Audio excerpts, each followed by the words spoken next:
গলাচিপা উপজেলা পৌর বিএনপির আয়োজনে গলাচিপা বালিকা মাধ্যমিক বিদ্যালয়ের মাঠ প্রাঙ্গণে এক পান্তা ইলিশের আয়োজন করা হয়েছে। গলাচিপা উপজেলার প্রত্যেকটা ইউনিয়নের নেতাকর্মীদের নিয়ে পান্তা মাছের আয়োজন করা হয়েছে। আমরা যদি গলাচিপা উপজেলা বিএনপির সদস্য সচিব আলতাফ খানের সাথে কথা বলি, তাদের কিরকম আয়োজন ছিল এবং কতজন নিয়ে এই প্রোগ্রাম ছিল। ধন্যবাদ আপনাকে। আলহামদুলিল্লাহ, আপনার মাধ্যমে আমি গলাচিপা উপজেলা সহ বাংলাদেশের সকলকে তারেক রহমানের পক্ষ থেকে আমাদের জাতীয়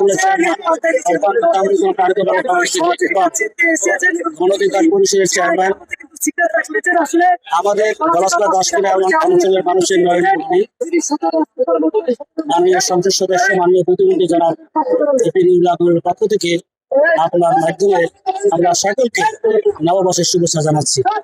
আপনি দেখতে পাচ্ছেন ইতিমধ্যে এই গলাচিপা সর্বস্তরের মানুষের মাঝে এই নববর্ষ উপলক্ষে একটি আনন্দের বন্যা বয়ে যাচ্ছে।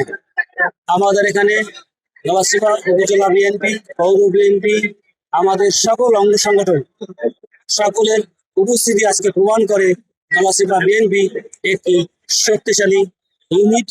আপনার মাধ্যমে আমরা সকলকে এই নববর্ষের মাধ্যমে উপলক্ষে সকলকে আমরা আন্তরিকভাবে শুভেচ্ছা জানাই এবং আমরা সমস্ত বিগত দিনের সমস্ত গ্লানি ভূমিকে আগামীতে যারা তারেক রহমানের যে আগামী রাষ্ট্র নির্মাণে আমরা সকলে একসাথে কাজ করবো এই প্রত্যয় রাখি।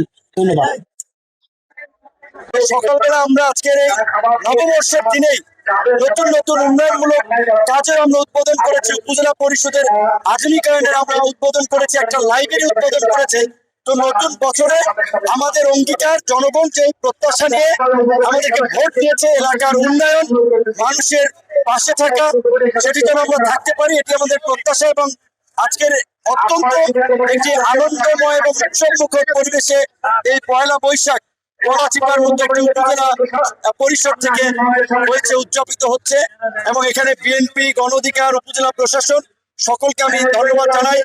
অন্যান্য সাংস্কৃতিক সংগঠন, স্বেচ্ছাসেবী সংগঠন, তাদেরকেও ধন্যবাদ যে প্রত্যেকের প্রচেষ্টায় এবং এই ধরনের কর্মকাণ্ডের মধ্যে দিয়ে পুরো উপজেলার মানুষের মধ্যে একটা উৎসবমুখর পরিবেশ বিরাজ করছে।